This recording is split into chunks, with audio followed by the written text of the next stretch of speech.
अगर आप इस बार इंटरमीडिएट की परीक्षा दे रहे हैं, क्योंकि टाइम तो कम है और आपको पढ़ना क्या क्या है, क्योंकि आपके माइंड में तो बहुत सारा सवाल आता है कि क्या पढ़ना है नहीं पढ़ना है, तो हम आपको अभी जो भी बात बता रहे हैं बस इतना ही पढ़ना है। एग्जाम अगर आपको अच्छे नंबर लाना है, पास करना है, तो जो अभी बता रहे हैं ऑर्गेनिक केमिस्ट्री इम्पोर्टेंट रिएक्शन 2025 के लिए आपको क्या क्या पढ़ना है, तो सबसे पहले कुछ नेमिंग रिएक्शन को पढ़ लेना है।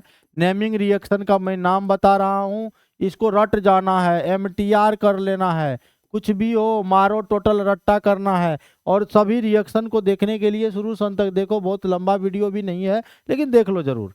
सबसे पहले आपको यहाँ से ऊर्ज अभिक्रिया के बारे में जानना होगा कि ऊर्ज अभिक्रिया क्या है ना, ऊर्ज रिएक्शन क्या है ना, ऊर्ज रिएक्शन क्या है, आपको ये जानना है।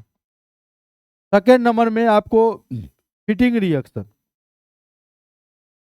फिटिंग अभिक्रिया के बारे में जानना है कि फिटिंग रिएक्शन क्या है। तो ये सब वीडियो हम बना चुके हैं, हालांकि इस चैनल पर आपको दिख जाएगा, मिल जाएगा। और तीसरा क्वेश्चन आपको याद रखना है कि याद रखिएगा, कोल्बे का अभिक्रिया सब साइंटिस्ट का नाम पर आधारित है, कोल्बे अभिक्रिया। कोल्बे अभिक्रिया के बाद आपको जो है हॉफमान ब्रोमामाइड, सब BBI लिख रहे हैं, हॉफमान ब्रोमामाइड, हाँ ब्रोमामाइड, सबका PDF भी हम आपको दे देंगे। सबको कहिएगा तो फिर से हम आपको समझा देंगे, लाइव सेशन में भी हम आपको समझा देंगे। हॉफमान ब्रोमामाइड है। उसके बाद अगला देखना है, बोलोगे रोजेनमुंड, रोजेन रोजेनमुंड अभिक्रिया देखना है, रोजेनमुंड अभिक्रिया देखना है। उसके बाद जो है राइमर टीमन रिएक्शन देखना है, राइमर टीमन अभिक्रिया, राइमर टीमन अभिक्रिया, राइमर टीमन अभिक्रिया। उसके बाद आपको फेलिंग का अभिकर्मक देख लेना है, फेलिंग, फेलिंग अभिकर्मक के बारे में आपको देख लेना है। जो मैं बता रहा हूँ बस इसी को पढ़ना है, इधर उधर कुछ नहीं करने का। उसके बाद आपको टोलेन टोलेन टॉलेंस परीक्षण आपको जानना है, टॉलेंस परीक्षण के बारे में क्या है। उसके बाद आपको 10 गो देते हैं, ज्यादा नहीं देते हैं, देखो 10 को आपको क्लियर करके रखना है ना। ऊर्जा अभिक्रिया हो गया, फिटिंग हो गया, कोल्बे हो गया, हॉफमान हो गया, रोजेनमुंड हो गया, राइमर टीमन हो गया। उसके बाद आप यहाँ पर कह सकते हैं कार्बाइल एमीन अभिक्रिया, कार्बाइल एमीन अभिक्रिया, इन्हीं को देखना है अभिक्रिया। उसके बाद कार्बाइल एमीन अभिक्रिया के बाद उसके बाद सेंडमायर अभिक्रिया, सेंडमायर अभिक्रिया। बस इतना इतना 10 गो। अब ये जो है नेमिंग रिएक्शन को आपको MTR करके ही रखना है। अगर आपको एग्जाम में A to Z क्वेश्चन बनाना है तो इन 10 ये रिएक्शन को आपको याद रखना है। देखिए या तो 2 नंबर में या तो 2 मार्क में क्वेश्चन पूछेगा, एक को क्वेश्चन दे दिया कहेगा 2 मार्क का है और इसको बनाओ, एक तो ऐसा कह सकता है। दूसरा बात दे देगा 5 नंबर का दे देगा और इसमें से कहेगा 3 को लिखो किसी 3 को। तो ऐसा भी कर सकता है कि 5 नंबर में भी देगा तो 3 रिएक्शन का नाम देगा, अगर 2 नंबर में देगा तो एक रिएक्शन का नाम देगा। तो आप इसका स्क्रीनशॉट लेना चाहेंगे तो ले लीजिए, मैं थोड़ा साइड हो जा रहा हूँ, स्क्रीनशॉट ले लिए होंगे, क्योंकि ये सब BBI है, इसी के बारे में पढ़ना है, अब कुछ इधर उधर नहीं करना है, बस इसके बारे में आपको पढ़ना है। उसके बाद हम लोग बात करते हैं 5 नंबर वाला क्वेश्चन, 5 नंबर वाला क्वेश्चन 5 मार्क वाला, यानी नंबर उठाओ 5 मार्क वाला जो है आपको प्रथम कोटि अभिक्रिया में चल जाना है। प्रथम कोटि अभिक्रिया ध्यान दीजिएगा, फर्स्ट ऑर्डर रिएक्शन, प्रथम कोटि अभिक्रिया पढ़ाए होंगे। प्रथम कोटि अभिक्रिया क्या है, इसके लिए दर स्थिरांक का व्यंजक निकाले, क्या देखिएगा दर स्थिरांक यानी K का व्यंजक, K का व्यंजक निकाले यानी एक्सप्रेशन निकालना है। पहला बात, पहला क्वेश्चन ये पूछ सकता है, या क्वेश्चन पूछ सकता है प्रथम कोटि के जगह हो सकता है शून्य कोटि दे दे, तो शून्य कोटि का पूछेगा, इसका भी दर स्थिरांक का व्यंजक पूछ सकता है। तीसरा क्वेश्चन यहाँ जब इस चैप्टर से लोगे तो आपको यहाँ पर अर्ध आयु का व्यंजक पूछेगा, अर्ध आयु का व्यंजक, अर्ध आयु का व्यंजक, और टी हाफ यानी हाफ लाइफ का व्यंजक जो है, टी हाफ का व्यंजक आपको यहाँ से पूछेगा। उसके बाद यहाँ पर जब भी आपको पूछेगा इनसे कि अभिक्रिया वेग को प्रभावित क्या क्या करता है, अभिक्रिया वेग को प्रभावित क्या क्या करता है, तो अभिक्रिया वेग को प्रभावित factor affecting rate of reaction क्या क्या करता है, वो चीज आपको लिखना है, और ये सब BBI क्वेश्चन है। उसके बाद आप ले लो एल्युमिनियम का अयस्क ले लो, जिंक का अयस्क ले लो, लोहा का अयस्क ले लो या कॉपर का अयस्क ले लो, सभी के अयस्क का नाम याद रखिएगा। और इसके एक सेकेंड सभी के अयस्क का नाम, गिर गया था पेन। और इसके निष्कर्षण सिद्धांत को आप याद रखेंगे, निष्कर्षण सिद्धांत को एकदम रट लेंगे। ये 5 नंबर का क्वेश्चन है। उसके बाद छठा क्वेश्चन लीजिए ना, अधिशोषण, अधिशोषण और अवशोषण में अंतर, अधिशोषण और अवशोषण में अंतर, ये पूरा फाइनल दे। अवशोषण में अंतर ये आपको करना ही पड़ेगा। उसके बाद भौतिक अधिशोषण, भौतिक अधिशोषण और रासायनिक अधिशोषण को देखना है, भौतिक अधिशोषण और रासायनिक अधिशोषण को देखना है, रासायनिक अधिशोषण में अंतर को देखना है। ये हो गया अंतर। उसके बाद यहां पर चले आते हैं आगे, फिर 2 नंबर में 2 मार्क वाला में फिर आपको ये पी ब्लॉक से क्या क्या क्वेश्चन पूछ सकता है।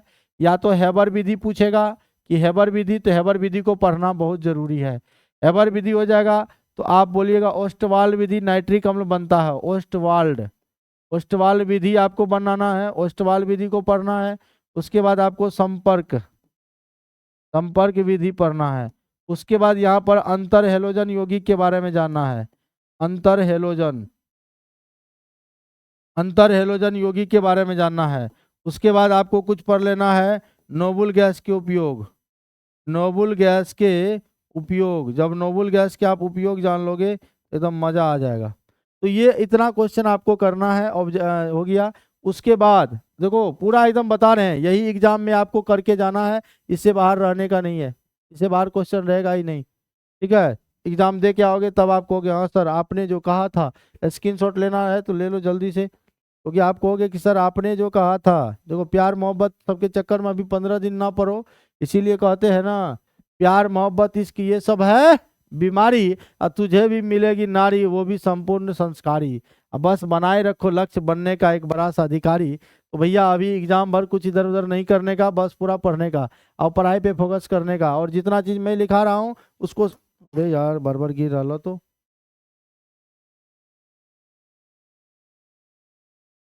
ठीक है।